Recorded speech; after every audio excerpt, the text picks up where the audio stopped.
Hello viewers, welcome to Ranu's lifestyle. আমার চ্যানেলে সবাইকে স্বাগত জানাই। আশা করি আপনারা সকলেই ভালো আছেন। তো আমাদের অনেকের বাড়িতেই মুসুরির ডাল কিন্তু প্রতিনিয়ত রান্না হয়। তো আজকের আমি দেখাবো এই মুসুরির ডালকেই একটু অন্যরকমভাবে এবং খুব সুন্দর একটি অনবদ্য রেসিপি। এর জন্য আমি 250 গ্রাম মুসুরির ডাল নিয়ে নিয়েছি। এটাকে ভালোভাবে ধুয়ে আমি 1 ঘন্টা মতন ভিজিয়ে রেখে দিয়েছি। এবার আমি কেটে নিয়েছি আলু। এখানে আমি এরকম লম্বা লম্বা করে ঝোলের মতন আলু কেটে নিয়েছি, আর কেটে নিয়েছি 4টে পেঁয়াজ, কেটে নিয়েছি 2টো টমেটো এবং কয়েকটা কাঁচা লঙ্কা। এবার একটা মশলা বানাবো। এখানে আমি 1 টেবিল চামচ ধনে, 1 টেবিল চামচ জিরে, 1 চা চামচ গোলমরিচ, 3টে শুকনো লঙ্কা একটু ভিজিয়ে রেখে দেব কিছুক্ষণ। পরে আমি এটাকেই আবার পেস্ট বানিয়ে নেব। তো এবার আমি ডালটাকে বেটে নেব। ডালটা অনেকটাই ফুলে উঠেছে। ডালটা কিন্তু ভেজানো অবশ্যই জরুরি। ডাল যত ফুলে উঠবে তত কিন্তু রেসিপিটার তরকারিটার কিন্তু টেস্ট আসবে। তো এটা আমি সামান্য পেঁয়াজ, নুন, কয়েকটা রসুন এবং কয়েকটা শুকনো লঙ্কা দিয়ে ভালোভাবে বেটে নেব। তো এবার আমি এখানে কড়াইতে তেল দিয়ে দিলাম। দিয়ে ভালোভাবে তেলটা গরম হয়ে গেলে আলুগুলোকে আমি ভেজে নেব।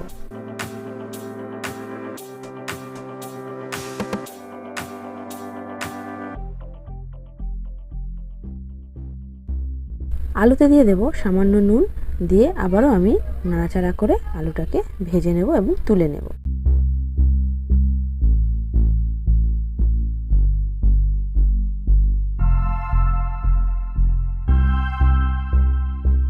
ডালটা বাটা হয়ে গেছে। ডালটা আমি এবার ঢেলে নেব একটা পাত্রে। এবার ডালটাকে কিন্তু ভালোভাবে ফেটাতে হবে। যত সুন্দরভাবে ফেটানো হবে বড়াগুলো কিন্তু তত সুন্দরভাবে ফুলবে। তো আমি মশলাটাকেও বেটে নিয়েছি, সেটাও একবার দেখিয়ে নিই। মশলাটা কিন্তু আমি একটা বাটিতে ঢেলে নিলাম এবং একটু মিক্সি বাটিটা ধোয়া জল একটুখানি দিয়ে দিলাম।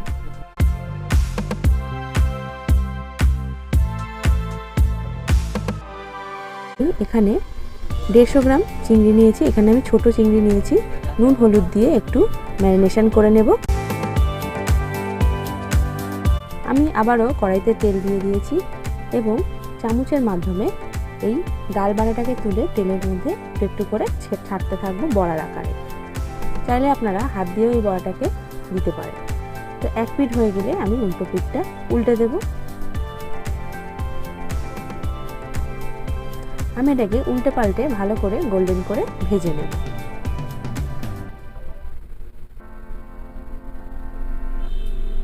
বড়া সব ভাজা হয়ে গেছে। এবার আমি চিংড়িটাকে ভেজে নেব।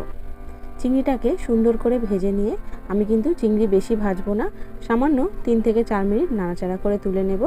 কড়াইতে দিয়ে দেবো একটা শুকনো লঙ্কা ফোড়ন, আর দিয়ে দেবো একটুখানি গোটা জিরে। ফোড়নটা ভালো মতন হয়ে গেলে আমি পেঁয়াজটা দিয়ে দেবো। দিয়ে ভালো করে নাড়াচাড়া করতে থাকবো। পেঁয়াজটা একটু নরম হয়ে গেলে দিয়ে দেবো রসুন বাটা। রসুন বাটাটা দিয়ে আবারও ভালোভাবে নাড়াচাড়া করতে থাকবো এবং এরপরে আমি দিয়ে দেবো মশলা বাটাটা। বাটা মশলাটা দিয়ে নাড়াচাড়া করে আমি 1 চা চামচ আদা বাটা দিয়ে দেব। দিয়ে ভালোভাবে নাড়াচাড়া করতে থাকবো। মশলার জল একটু শুকনো হয়ে গেলে আমি বাটি ধোয়া জল একটুখানি দিয়ে দেব। এর সঙ্গে সঙ্গে আমি দিয়ে দেব হলুদ, দিয়ে ভালোভাবে নাড়াচাড়া করতে থাকবো।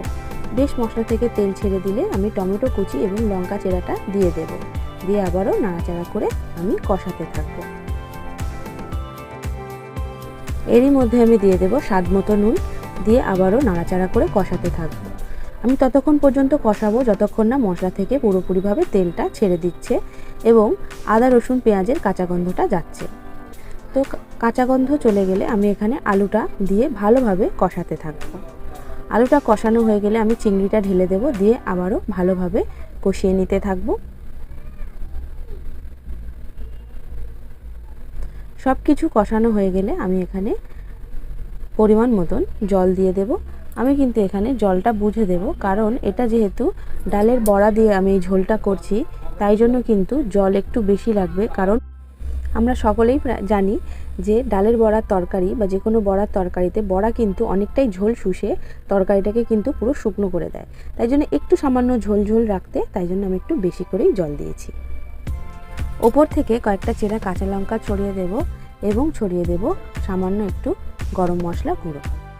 সব কিছু দিয়ে ভালোভাবে আমি তরকারিটাকে আরও একবার ফুটিয়ে নেব এবং নুন মিষ্টি একটু দেখে নেব। এবং স্বাদের জন্য আমি এখানে সামান্য একটু চিনিও দিয়েছি, যাতে তরকারির স্বাদটা আরও একটু বেড়ে যায়। তো কেমন লাগলো এই সহজ রেসিপিটা অবশ্যই আমাকে জানাবেন। এই রেসিপিটা কিন্তু আপনি ভাত বা রুটি যে কোনো কিছুর সাথেই সমানভাবে এনজয় করতে পারেন। রোজ রোজ ডাল না খেয়ে এইভাবে একদিন ডালের রেসিপিটা করে দেখুন।